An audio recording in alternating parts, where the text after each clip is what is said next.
Games, who is a sponsor of the show, has got a great new article on Cointelegraph that we encourage you to go check out called NFTs Make It Possible for Gamers to Have Digital Property Rights. He's a visionary, and he's not just talking the talk, he's walking the walk with the company he's building, and encourage you guys to go read this. Again, it's linked in our show notes at badco.in/530. And speaking of NFTs and gaming, Sir Lord Travis, the Nifty Show, which goes live on Thursdays at 5 o'clock Eastern this week, is absolutely packed.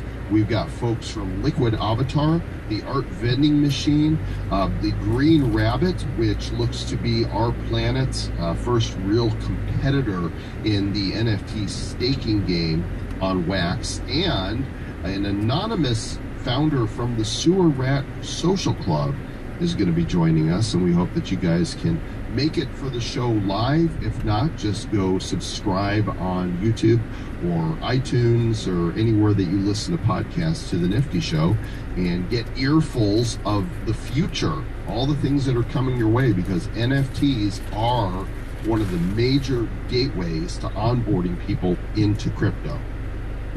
Absolutely agree. Absolutely agree. That's going to be a fun show. And we just actually have already interviewed the Sewer Rat Social Club guy. And that's a really fun thing. You can go check that out at sewerratsocial.club. Right? That's right. One piece of listener feedback, and then we're going to get to a bonus interview that we have for you. I don't know if you've seen this, Travis, but Taz643 left a 5-star review. And the headline is Awesome Content. And then the content of the actual review is simply the name Aaron, who, of course, is our producer. So now we've had a 5-star review that just says Joel, a 5-star review that just says Travis, and one that says Aaron. You guys keep them coming. We're glad that you're spending so much time reviewing us, with these lengthy, verbose reviews. This is great. It really shows you put in a lot of thought and energy into the review, but it is 5 stars, so we want to say we'll take it for that. And I want to say thank you for still listening to the show. And we've got a great interview for you coming up right here with Joe Houston and Jason Waters of Give Directly. They have been giving so much money. They've given over $400 million to over 900,000 recipients across 9 countries. You got to check this out. Few people are doing as much good stuff as these guys. One of the best things you could do with your crypto is spend it, but not just on stuff. Like, how much stuff does one need? There's such a thing as too much stuff. The best thing that you can do with money once you have your need, others get that names you will recognize have donated substantial amounts of crypto to the organization that the gentleman we have with us run. It's called Give Directly, and these guys have delivered over $400 million to over 900,000 recipients in 9 countries. They let donors send money directly to the world's poorest with no strings attached, and it is the fastest growing international charity of this century. Joe Houston is the managing director, and Jason Waters is the CFO of Give Directly. Gentlemen, welcome to Bad Crypto. Thanks for having us.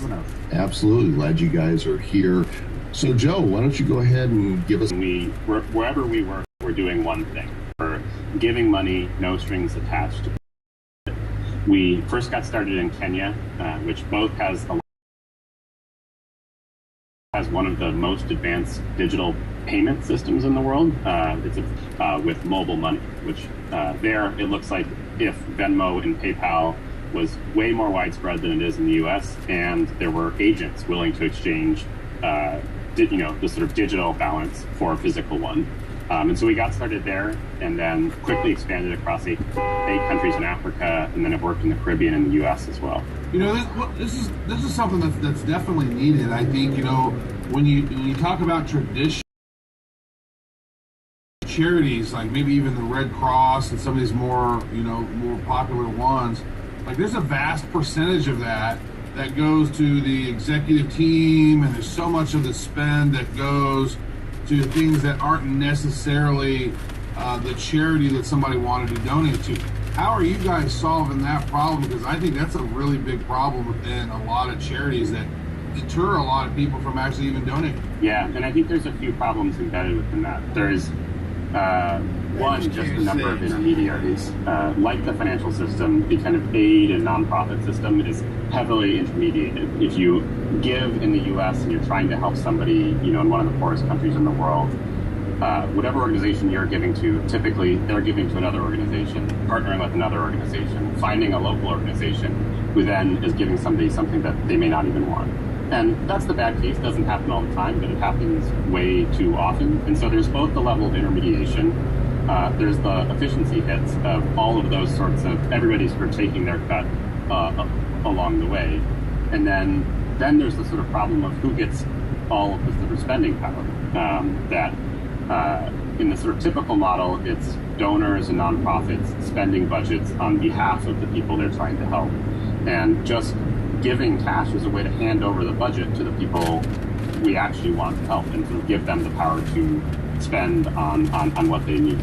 And so what that looks like for Give Directly is we're delivering about 90% of every dollar we get in is ending up in somebody's hand at the end of the day. That's not an overhead number. That's literal cash in somebody's hands at the end of the day. And then they're spending it on whatever they want. It could look like, often it's buying livestock, putting a new roof on their home, investing in a business. Sometimes it's fun stuff. I met a guy who started a band and bought instruments and did gigs in the region.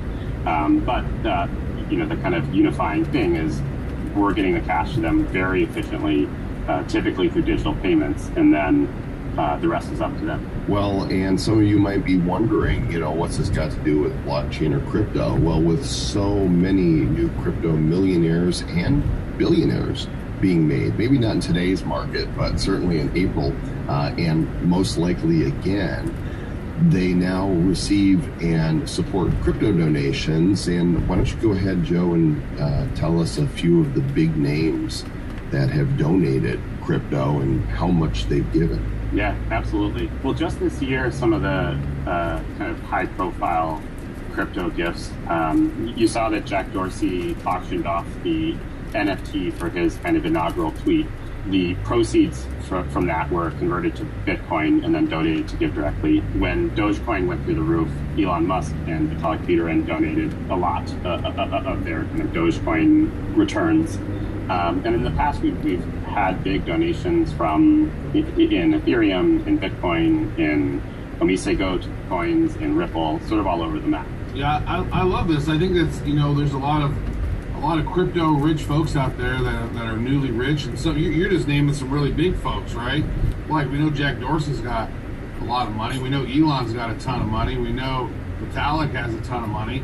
There's a whole lot of other folks out there that are doing good stuff as well, and especially since you can give directly, which it's in your name, right? 90% of the money that gets donated is actually going to the cause, and actually going to impact social change. So to me, that seems great. So how else are you guys working, to determine who those folks that are in poverty, how are you determining, if the money's going directly to them, how do you determine who are being rewarded with that? It varies by program. And so in the U.S. with our COVID response program, we partnered with